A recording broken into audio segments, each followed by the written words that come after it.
भगवान श्री राम ने जब रावण के विरुद्ध युद्ध की तैयारी की तो वानर राज सुग्रीव के नेतृत्व में एक शक्तिशाली वानर सेना का गठन किया गया। यह सेना अद्वितीय थी, जिसमें हनुमान, अंगद, जाम्बवंत, नलनील जैसे अनेक पराक्रमी योद्धा थे। वानर सेना का प्रत्येक सदस्य अपने आप में एक वीर था, लेकिन उनमें से कुछ वानर विशेष रूप से अद्वितीय थे। इन्हीं में से एक था द्वित, जिसे द्विविद भी कहा जाता था। वह सुग्रीव के मंत्री मैन का भाई था और अपने असीमित बल के कारण वानरों में प्रसिद्ध था। द्वित के पास 10,000 हाथियों के बराबर शक्ति थी और उसकी वीरता के किस्से चारों ओर गूंजते थे। द्वित का स्वभाव अन्य वानरों से भिन्न था। वह महाशक्तिशाली होते हुए भी अत्यंत उद्दंड और उत्पाती था। उसके जीवन का एकमात्र उद्देश्य उपद्रव मचाना और विरोधियों को परेशान करना था। उसका यह स्वभाव सुग्रीव और अन्य वानरों के लिए भी कभी कभी सिरदर्द बन जाता था।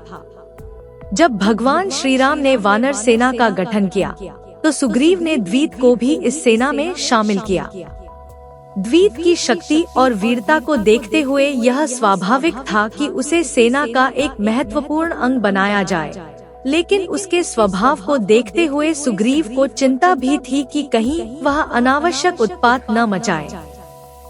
राम और रावण के बीच युद्ध के नियम थे कि युद्ध केवल दिन के समय होगा, लेकिन द्वित को यह नियम मान्य नहीं था। उसकी उत्पाती प्रवृत्ति ने उसे रात में भी चैन से नहीं बैठने दिया।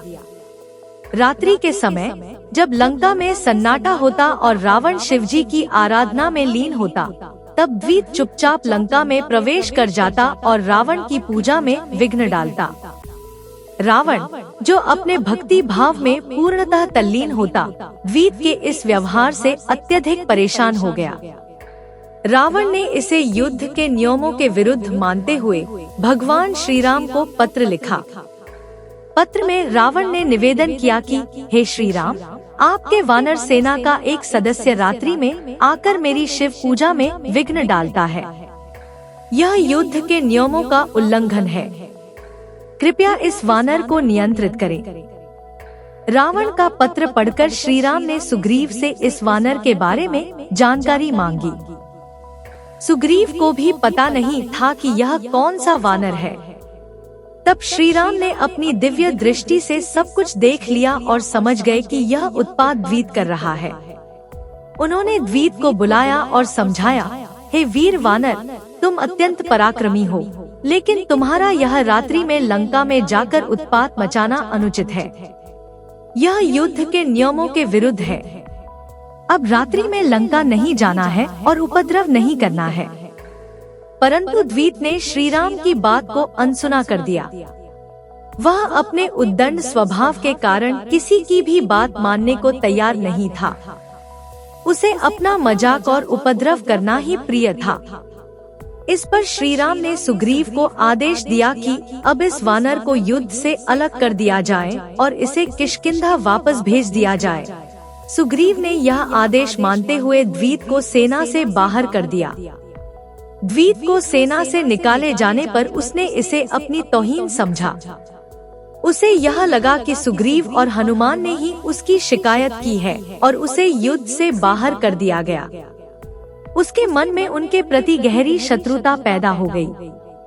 वह किष्किंधा नहीं लौटा, बल्कि अपनी शक्ति और उत्पात से अलग अलग स्थानों पर उपद्रव मचाने लगा। द्वित की उत्पाती प्रवृत्ति और उसकी लंबी उम्र के कारण वह महाभारत काल तक जीवित रहा। महाभारत काल में वह भौमासुर, नरकासुर और पौंड्रक कृष्ण, नकली कृष्ण का मित्र बन गया। इस काल में भी उसकी उद्दंडता और उपद्रव समाप्त नहीं हुआ। उसने कई बार बलराम और हनुमान जी के सामने भी चुनौती पेश की। बलराम, जो स्वयं अत्यंत पराक्रमी थे, ने द्वित के इस उत्पात को बर्दाश्त नहीं किया। एक दिन द्वित ने बलराम के साथ भी युद्ध छेड़ दिया। इस युद्ध में द्वित ने अपनी पूरी शक्ति लगाई, लेकिन बलराम की शक्ति और पराक्रम के आगे वह टिक नहीं सका। अंततः बलराम ने अपने मूसल से द्वित का वध कर दिया और इस महा उत्पाती वानर की कथा का अंत हुआ। द्वित की कहानी हमें यह सिखाती है कि असीमित शक्ति भी यदि अनुशासन और सदाचार के बिना हो तो वह विनाश का कारण बन सकती है। द्वित की वीरता उसकी उद्दंडता के कारण व्यर्थ हो गई और उसका अंत बलराम के हाथों हुआ।